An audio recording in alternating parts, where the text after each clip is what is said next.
Good evening everyone. ये हमारी जो PYQ सीरीज़ चल रही है UPPCS GS2 पॉलिटी क्वेश्चंस को लेके, तो उसमें 2023 का ये लास्ट क्वेश्चन है। Describe law making process in legislative assembly of Uttar Pradesh. ठीक है, इसके बाद हम लोग 2022 के PYQ पे फोकस करेंगे जो पॉलिटी से रिलेटेड होंगे। ठीक है, तो इसमें क्वेश्चन तो स्ट्रेट फॉरवर्ड है, फैक्चुअल है एक तरीके से, कुछ एनालिसिस इसमें खास है नहीं। ठीक है, सिर्फ आपको लॉ मेकिंग प्रोसेस एक तरीके से डिफ़ाइन कर देना, डिस्क्राइब कर देना है। ठीक है, कितने आपके स्टेजेस हैं, क्या क्या स्टेजेस हैं और उसमें क्या क्या होता है। एक ब्रीफ इंट्रोडक्शन आपको एक ब्रीफ एलोबरेशन करके और उसको आपको ख़त्म कर देना है इसमें।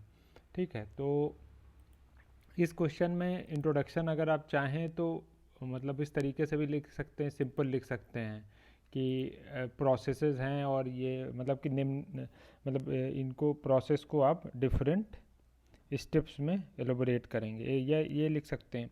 या तो फिर आप ये लिख सकते हैं जो लॉ मेकिंग जो आपकी नियमावली है, ठीक है, रूल्स एंड प्रोसीजर्स हैं।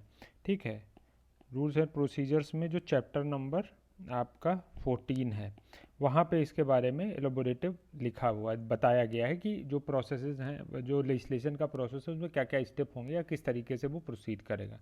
ये दो में से कोई एक पार्ट को आप लेके इंट्रो बना सकते हैं।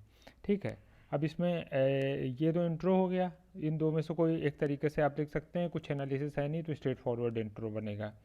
इसके बाद आप आएंगे मेन बॉडी पे। तो इसमें सबसे जो सही चीज़ है, आपको जब भी आप पढ़िए तो जो लॉ मेकिंग प्रोसेस है उसको इस प्रोसेस वाले डायग्राम के फॉर्म में याद रखिए।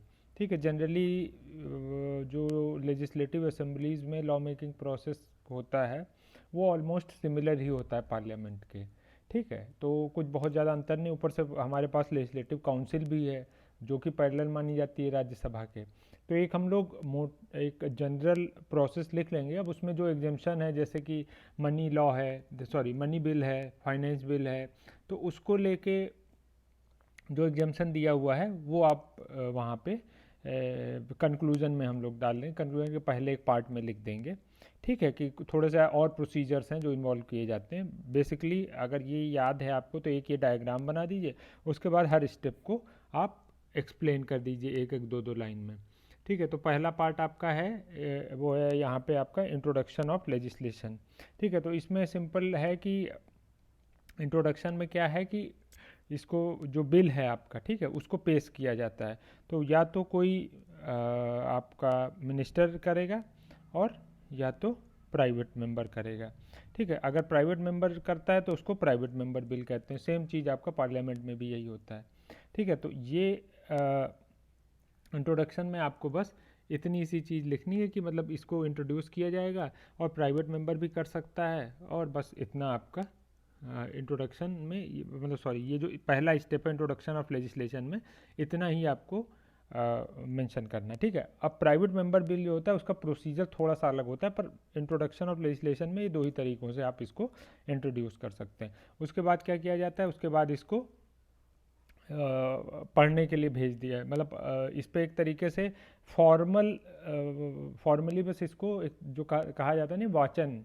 ठीक है, तो इसको बस क्या किया जाता है, जो बिल इंट्रोड्यूस हुआ इसके बाद इसको जो फर्स्ट रीडिंग है उसमें क्या किया जाता है, पढ़ा जाता है। ठीक है, और इस स्टेप पे आप लिखेंगे कि फर्स्ट रीडिंग में सिर्फ जनरल रीडिंग होती है, कोई डिस्कशन नहीं होता है। ठीक है, तो ये इंपॉर्टेंट पॉइंट है, इसको यहाँ पे आपको मेंशन कर देना है कि डिस्कशन नहीं होगा, सिर्फ एक आपका ये इंट्रोडक्शन हो जाएगा। इसके बाद डिस्कशन सिर्फ एक तरीके से बोल दिया जाएगा और आपका ये उसके बाद चला जाएगा पब्लिकेशन के लिए। अब ये जो फर्स्ट रीडिंग है इसी पे यहीं पे एक पॉइंट आपको और ध्यान रखना, ये जो कॉपी है वो गवर्नर को भेज दी जाती है और प्रेसिडेंट को भेज दी जाती है। ठीक है, ये एक पॉइंट इसमें और आपको लिख देना है। उसके बाद क्या है, उसके बाद आपका पब्लिकेशन आ जाएगा। ठीक है, जब पब्लिकेशन आ जाएगा तो ये बिल जो है इसको पब्लिश कर दिया जाएगा। ठीक है, अब पब्लिश हो गया ये बिल। पब्लिश होने के बाद ये क्या हो जाएगा, फिर पब्लिश हुआ। पब्लिश होने का पर्पज़ भी आप लिख दीजिए कि जनता के जो सुझाव हैं, कमेंट्स हैं, टिप्पणियाँ हैं, जो भी हैं, ठीक है, तो वो यहाँ पे इस बिल में कंसीडर हो जाएंगी। ठीक है, जब आप सेकेंड रीडिंग के लिए जाएंगे, पब्लिश किया, जो कमेंट्स आए, सजेशन आए, ठीक है, उसको क्या किया गया, इंक्लूड कर दिया गया। ठीक है, किस में, सेकेंड रीडिंग में। तो अब सेकेंड रीडिंग होने जाएगी तो वहाँ पे कमेंट, सजेशन और ये सब चीज़ें यहाँ पे सेकेंड रीडिंग में ऐड कर दी। और सेकेंड रीडिंग में क्या दूसरी इंपॉर्टेंट पॉइंट हो जाएगी कि यहाँ पे आपका डिस्कशन होगा। ठीक है, अब डिस्कशन होने के बाद, ठीक है, डिस्कशन वाला ये स्टेज जो है वो इम्पॉर्टेंट होता है। ठीक है, क्योंकि इसमें डिस्कशन करना है तो यहाँ पे क्या है, मोशन इंट्रोड्यूस करना पड़ता है। ठीक है, तो ये पॉइंट आपको यहाँ पे मेंशन करना पड़ेगा। ठीक है, डिस्कशन हो जाएगा, मोशन इंट्रोड्यूस हो जाएगा। अब यहाँ पे मोशन इंट्रोड्यूस का पर्पज़ यही होता है कि मतलब एक तरीके से इनडायरेक्टली ये देख लिया जाता है कि सरकार के पास मतलब सफिशिएंट नंबर्स हैं कि नहीं है बिल को पास करने के लिए। अगर यहाँ पे बिल आपका पास नहीं हुआ, ठीक, मोशन पास नहीं हुआ, तो ये माना जाता है सरकार के पास पावर नहीं है। तो इसलिए अगर इस स्टेज पे कुछ गड़बड़ हुई तो तुरंत जो अपोजिशन है वो नो कॉन्फिडेंस मोशन के लिए परसू करने लगता है। ठीक है, सरकार गिराने के लिए। तो ये चीज़ यहाँ पे सेकंड रीडिंग में आपको ध्यान देनी है। यहाँ पे डिस्कशन होगा, मोशन इंट्रोड्यूस होगा और उसके बाद वो भेजा जाएगा किसको, कमेटी को। कमेटी में क्या होगा, पता ही है आप लोगों को, कमेटी में कमेटी क्या करती है, डिस्कस करती है। ठीक है, जो बिल के प्रोविजंस होते हैं उसको वन बाय वन डिस्कस करती है। उसमें कुछ एडिशन चाहिए, कुछ आपको हटाना है, तो वो सब हटाएगी नहीं, लेकिन उसके लिए क्या करती, कमेटी रिकमेंड करती है। ठीक है, रिकमेंड किया, उसके बाद कहाँ आया, थर्ड स्टेज पे आ गया। थर्ड स्टेज पे क्या होगा यहाँ पे, अब जो यहाँ पे थर्ड स्टेज पे आया तो यहाँ पे अब बिल एक तरीके से फाइनल फॉर्म में आ गया। अब फाइनल फॉर्म में आ गया, अब यहाँ पे आपका डिस्कशन भी होगा, जांच भी, सॉरी, डिस्कशन भी होगा, और अगर कुछ अमेंडमेंट रिक्वायर्ड है, ठीक है, थर्ड रीडिंग में, तो अमेंडमेंट भी होगा। ठीक है, तो ये वाला स्टेज जो है आपका, वहाँ पे डिस्कशन प्लस अमेंडमेंट। ठीक है, तो आप ये देखेंगे, देखिएगा हर जो स्टेज है इसमें, वहाँ पे जनरली 1 से 2 पॉइंट बन रहे हैं। ठीक है, कहीं पे कमेंट, तो वो पॉइंट आप ज़रूर लिखिएगा, भले पूरा एलोबरेट करके मत लिखिए, लेकिन 2 पॉइंट में उसको बना के लिख दिए, सब में 1 या 2 पॉइंट बन रहे हैं। ठीक है, तो थर्ड रीडिंग हो गई, उसके बाद आपका डिस्कशन और अमेंडमेंट हो जाएगा थर्ड रीडिंग में, जो अमेंडमेंट हैं वहाँ पे। और उसके बाद इसको कहाँ भेज दिया जाता है, आप चूँकि हमारे पास लेजिस्लेटिव काउंसिल है तो लेजिस्लेटिव काउंसिल के पास भेज दिया जाएगा। ठीक है, लेजिस्लेटिव काउंसिल के पास भेज दिया जाएगा। अब वहाँ से वही जो हमारा राज्यसभा में होता है, तो जैसे अगर कुछ मनी बिल और ये सब छोड़ के जो और बिल हैं, अगर कुछ वो चेंजेस बोलते हैं तो वापस रेफ़र कर देते हैं। तो यहाँ पे 2 पॉइंट आप लिख देंगे, जैसे लिखते हैं कि एक में अगर एक्सेप्ट हो गया तुरंत तो आपका गवर्नर के पास चला जाएगा, अगर उनके पास कोई चेंजेस नहीं है, या सॉरी अगर कुछ चेंजेस हैं तो वो वापस आपको असेंबली में भेजेंगे, और असेंबली उनको कंसीडर करेगी, चेंज करना चाहेगी तो करेगी, नहीं करना चाहेगी तो नहीं करेगी। उसके बाद किसको भेज देगी, गवर्नर को। ठीक है, तो बस इसमें यही आपके प्रोसेस हैं, इसको आपको लिख देना है। ठीक है, और इसके बाद गवर्नर का आपको सहमति एक्सेंट मिल जाता है, और उसके बाद क्या है, ये अधिनियम लागू हो जाता है। ठीक है, अब इसी में इसीलिए जैसे जो स्पेसिफिक प्रोसीजर्स हैं, जैसे इंट्रोड्यूसिंग मनी बिल है, प्राइवेट मेंबर बिल्स में कुछ और चीज़ें चाहिए होती हैं, तो अदर स्टेप हैं, लेकिन वो स्पेसिफिक केस पॉइंट पे ही ज़रूरी होते हैं, तो इसलिए सिंपल उसको मेंशन कर देंगे। ठीक है, यहाँ पे आप लेजिस्लेटिव काउंसिल के रोल को दिखाते हुए कंक्लूजन लिख देंगे। ठीक है, कि जो ये प्रोसेस है आपका, लेजिस्लेटिव काउंसिल जो है इस प्रोसेस को एक तरीके से एनरिच करता है, और असेंबली अगर कोई ये कहेंगे कोई इस तरीके के जल्दबाजी में डिसीजन लिया है असेंबली ने, तो उसको एड्रेस करके और उसमें चेंज करके रेफ़र करते। ठीक है, तो इस तरीके से आपका जो बिल है, ठीक है, वो एक तरीके से काफ़ी एनरिच्ड हो जाता है, उसमें इंक्लूसिवनेस आती है। ठीक है, इसको लिखते हुए आप ये आंसर को कंक्लूड कर देंगे। तो डिस्पाइट लेजिस्लेटिव काउंसिल की इंपॉर्टेंस को लिखते हुए आंसर आप कंक्लूड कर दीजिए। ठीक है, तो आंसर ये स्ट्रेट फॉरवर्ड है, कुछ एनालिसिस इसमें खास है नहीं, और कोशिश करिएगा कि जब भी जो भी पॉइंट लिखें उसको 2 पार्ट में डिवाइड करें, क्योंकि हमारे जितने स्टेप हैं सब में 1-2 पॉइंट बन रहे हैं, तो 2 पॉइंट करके आप उसमें लिखिए तो आंसर आपका ज़्यादा बेटर हो जाएगा। ठीक है, ये डायग्राम याद रखिए, मेरे ख्याल से पार्लियामेंट में हम लोग ज़्यादा अच्छे से पढ़ते हैं उसको, तो पार्लियामेंट में जब पढ़िए वहीं पे ये स्टेज आप ध्यान रख लीजिए।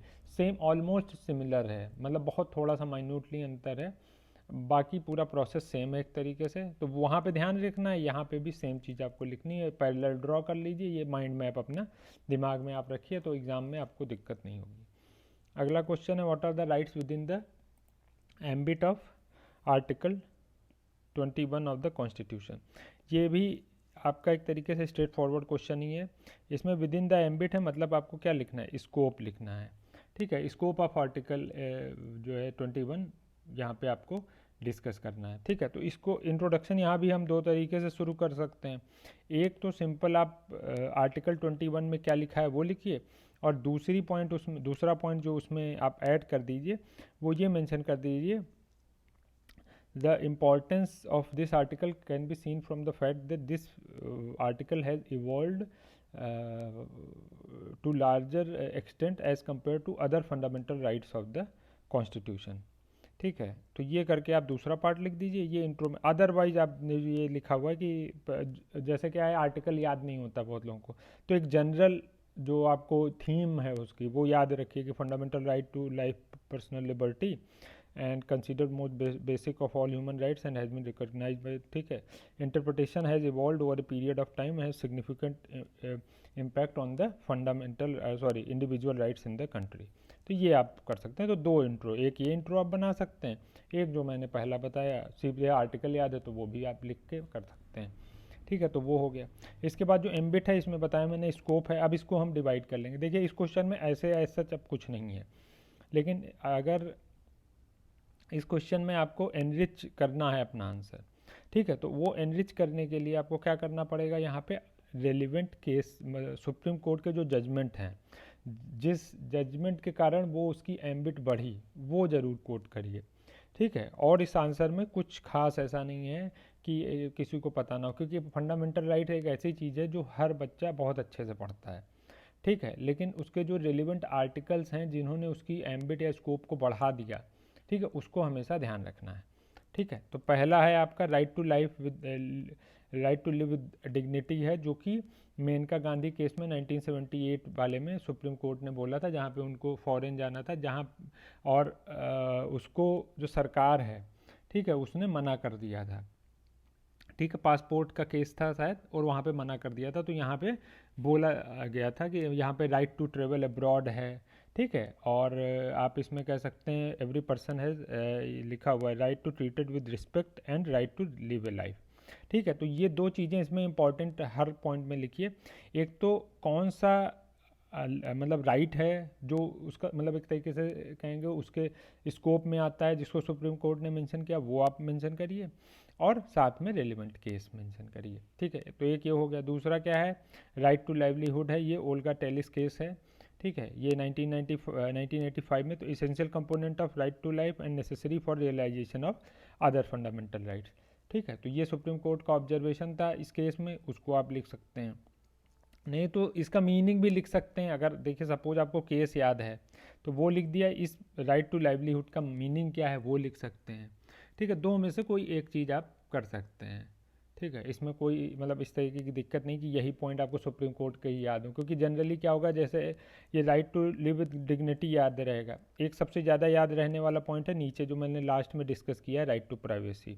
ठीक है, क्योंकि ये रिसेंट का केस है तो इसलिए ये सबको याद रहता है, बीच के पॉइंट जो है जनरली हम लोग भूल जाते हैं। ठीक है, तो एक ये केस है। उसके बाद राइट टू क्लीन इन्वायरमेंट है, ये Subhash Kumar versus state of Bihar के केस में है। ठीक है, कि आपका जो राइट टू क्लीन इन्वायरमेंट जो है राइट टू हेल्थ से भी जुड़ा है और राइट टू लाइफ से भी। ठीक है, तो ये एक पॉइंट है, ये आप यहाँ पे मेंशन करेंगे कि मतलब गवर्नमेंट की रिस्पॉन्सिबिलिटी है। ठीक है, तो मतलब कि प्रोटेक्ट करे, इम्प्रूव करे इन्वायरमेंट। ठीक है, और इम्प्रूव करेगा वो उसको रिलेट किससे किया, राइट टू लाइफ से, राइट टू हेल्थ से। ठीक है, और इसके बाद ये अगला जो आया आपका, ये जो आपका क्या कहेंगे, जो प्राइवेट हॉस्पिटल्स थे, ठीक है, उसका केस हुआ था। उसके बाद ये duty to provide adequate medical facility to citizens and right to health. ठीक है, ये राइट टू हेल्थ। अब इसी राइट टू हेल्थ के तहत में सरकार जो है आयुष्मान भारत और इस तरीके की जो हेल्थ सेक्टर से जुड़ी स्कीम्स हैं, ठीक है, वो सरकार जो प्रोवाइड करती है वो एक तरीके से, क्योंकि जो फंडामेंटल राइट्स है सबको पता है कि गवर्नमेंट की ड्यूटी हो जाती है, बाउंड है वो प्रोवाइड, मतलब वो राइट इंश्योर करने के लिए बाउंड है। ठीक है, तो अब ये राइट टू हेल्थ आ गया, ये ऑफ लिखा है, यहाँ पे टू लिखना चाहिए। ठीक है, राइट टू हेल्थ आ गया, तो यहाँ पे आपका ये केस है रेलिवेंट। यहाँ से क्या, medical facility, provide adequate medical facility to citizens and right to health. ठीक है, तो इसमें अब जो जिस तरीके से सरकार प्राइवेट सेक्टर्स को एम्बिट में ला रही है, ठीक है, जिससे कि राइट टू हेल्थ को इंश्योर किया जा सके, तो वो इसी के तहत है। ठीक है, इसके बाद अगला क्या है, राइट टू प्राइवेसी है। Privacy include the right to be left alone. ठीक है, control the use of personal, ये तो सबको पता है कि ये आधार केस के बाद, ठीक है, आधार के बाद जो है जो हमारा आधार इंट्रोड्यूस हुआ था उसके बाद राइट टू प्राइवेसी आई कि वहाँ जो डेटा यूज़ किया जाता था, ठीक है, जो भी डेटा इंडिविजुअल का लिया जाता है तो उसके मिसयूज होने के चांसेस हैं, सरकार किस तरीके से उसको गलत यूज़ कर सकती है। इसलिए ये जो रीसेंट जो रीसेंट चेंज है सबसे ज़्यादा राइट टू लाइफ में, आर्टिकल 21 में, ये उसका हिस्सा है। और ये पुट्टास्वामी केस जो है ये बहुत फेमस केस है। आप डेटा प्रोटेक्शन बिल पढ़ते हैं, वहाँ भी इसी से शुरुआत होती है। आर्टिकल 21 है, वहाँ पे भी इसी से शुरुआत होती है। इसके अलावा आपका डेटा थेफ्ट या इस तरीके से कि कोई भी क्वेश्चन होता है जहाँ पे डेटा सिक्योरिटी की बात आती है, ठीक है, इंडिविजुअल डेटा सिक्योरिटी की बात होती है, तो जनरली वहाँ पे इस केस की बात होनी ही होनी है, case Puttaswamy versus union of India. और इस केस को बहुत बार इंट्रोडक्शन में भी यूज किया जाता है। ठीक है, तो ये रेलिवेंट केसेस हो गए, और जो एम्बिट है वो मैंने बता दिया। इसको दो पार्ट में आप डिवाइड करिए, एक में उसका क्या मतलब है, ठीक है, वो लिखिए, दूसरे में रेलिवेंट केस लिखिए। अगर रेलिवेंट केस इन केस आपको नहीं पता है, ठीक है, जो कि जैसे मैं बताया 2-3 तो पता होंगे, 1-2 मिस होंगे, तो उसका सिग्निफिकेंस लिख दीजिए। ठीक है, किसका सिग्निफिकेंस क्या होगा, तो आंसर आपका एक तरीके से कंप्लीट हो जाएगा। ठीक है, उसके बाद कंक्लूजन में poised to continue shaping India legal and social its interpretation by judicial undoubtedly adopt to new challenges ensuring that fundamental right to life and personal liberty remain robust and. ठीक है, ये कंक्लूजन लिखा हो, इसमें change की ज़रूरत नहीं है। सिंपल ये है कि आर्टिकल 21 जो है over a period of time evolve होता जा रहा है, सो दैट कि जो changing socio economic political conditions हैं, ठीक है, उसको ये प्रॉपरली एड्रेस कर सके। ठीक है, तो ये आपका कंक्लूजन हो गया, और ये कोर बॉडी हो गई, ऊपर इंट्रोडक्शन हो गया। ठीक है, तो ये हमारा हमने शुरू कर दिया 2022 का पोर्शन, कि 2022 में जो पॉलिटी के क्वेश्चंस आए थे, अब हम 2022 पे के जितने क्वेश्चंस आए हैं उसको हम लोग डिस्कस कर लेंगे। ठीक है, अगर किसी को कोई डाउट होता है तो वो डाउट जो है कमेंट सेक्शन में पूछ लीजिए, तो मैं उसको क्लियर कर दूंगा। ये करने के बाद अब हम लोग जैसे पीसीएस की डेट शायद मतलब टल जाए, ठीक है, मतलब 90% चांस है टल ही जाएगा, तो उसके बाद हम लोग GS 5-6 के through question answer chapter wise करना शुरू करेंगे। डेली 1-1, 2-2, मतलब एक वीडियो इसका आएगा, एक वीडियो GS 5-6 का आएगा, तो इससे GS 5-6 भी आपका तैयार हो जाएगा। उसको टॉपिक वाइज तो कर पाना पॉसिबल नहीं है, इसलिए जो टॉपिक को हम लोग पढ़ेंगे, जो इम्पोर्टेंट टॉपिक सब टॉपिक के थ्रू, जिसको हम लोग किस तरीके से पढ़ेंगे, थ्रू क्वेश्चन आंसर, जिसमें PYQ भी करा हो जाएंगे और जो इम्पोर्टेंट टॉपिक हैं वो भी कवर हो जाएंगे। ठीक है, होपफुली वीडियो आपको पसंद आया होगा। अगर कोई सजेशन हो, कुछ क्वेरी हो, तो आप लोग कमेंट में डाल दीजिए, या फिर जो हमने टेलीग्राम चैनल